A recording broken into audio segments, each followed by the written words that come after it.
শনিবার সকালে সূর্য উঠতেই স্কুল প্রাঙ্গণ মুখরিত হয়ে উঠল। ছাত্রছাত্রীরা সবাই পরিপাটি করে ইউনিফর্ম পরে এসেছে, হাতে খাবারের ব্যাগ, পিঠে ঝুলছে ছোট ছোট ব্যাকপ্যাক। বাসে উঠতেই গান শুরু, আমরা যাব পিকনিকে। হাসি আড্ডা আর বন্ধুদের খুনসুটিতে সময় যেন উড়ে যেতে লাগল। কিন্তু চারজনের মন পড়ে আছে মানচিত্রে। আরহুম বারবার ব্যাগ খুলে মানচিত্রটা দেখে যেন কিছু মিস না হয়ে যায়। আয়ান জানলার বাইরে তাকিয়ে জঙ্গলের গা ছমছমে রূপ খুঁজে পায়। আইমান মুখে হাসি লাগিয়ে রাখলেও অন্তরে একটা দুশ্চিন্তা দানা বাঁধে। আয়েশা অবশ্য ইতিমধ্যে মানচিত্রের প্রতিটি কোণ মুখস্থ করে ফেলেছে।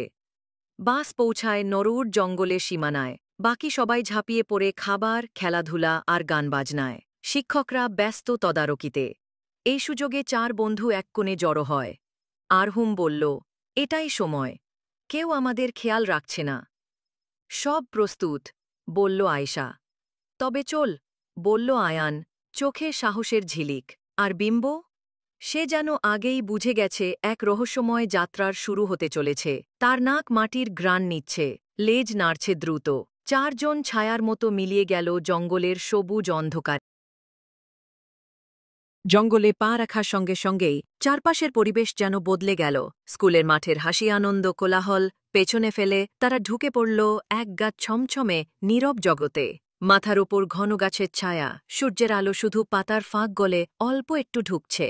পাখির ডাক যেন আতঙ্ক ছড়াচ্ছে। মাঝে মাঝে শোনা যাচ্ছে দূর থেকে অদ্ভুত শব্দ, যেন কেউ গাছের ডালে চেপে বসে ছায়ার ভেতর ওদের দেখছে। বিম্ব হঠাৎ থেমে ঘেউ ঘেউ করতে লাগল। সে তার নাক দিয়ে মাটি শুকছে, লেজটা টান টান হয়ে গেছে। ও কিছু পাচ্ছে, ফিসফিস করে বলল আয়েশা। তারা সামনে এগিয়ে গিয়ে দেখতে পেল একটি পুরনো কাঠের সাঁকো, নিচে অন্ধকার জলাভূমি, কোথাও কোথাও থেকে বুদবুদ উঠছে। এটা চোরাবালি, সাবধান করল আয়ান। তারা একে একে সাঁকো পেরোতে থাকল, কিন্তু হঠাৎ আইমানের পা পিছলে যায়। তার চিৎকার শুনে মুহূর্তে ঝাঁপ দিয়ে তাকে ধরে ফেলে আরহুম।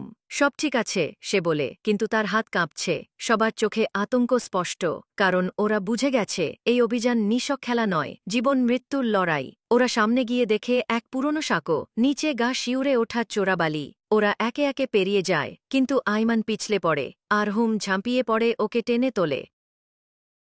সাঁকো পেরিয়ে সামনে এগোতেই চারপাশের বাতাস ঘন হতে লাগল। গাছগুলো যেন আরও নিকষ কালো, পাতাগুলো যেন নড়ে ওঠে, অথচ বাতাস নেই। কয়েক পা এগোতেই চারজন থমকে দাঁড়াল। সামনের মাটি জুড়ে ছড়িয়ে আছে অদ্ভুত রঙের লালচে বেগুনি ফুল। প্রত্যেকটি পাপড়ি খোলা, আর মাঝখানে একটি সাদা বিন্দুর মতো অংশ, যা যেন নিজের মধ্যে আলো টেনে নিচ্ছে।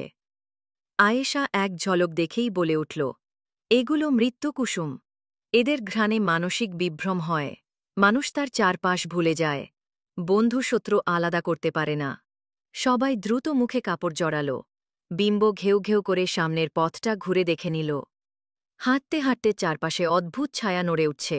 আইমান ফিসফিস করে বলল, আমার মনে হচ্ছে কেউ আমাদের দেখছে। ঠিক তখনই ঝোপের আড়াল থেকে ফনা তুলে দাঁড়াল একটি বিশাল কোবরা।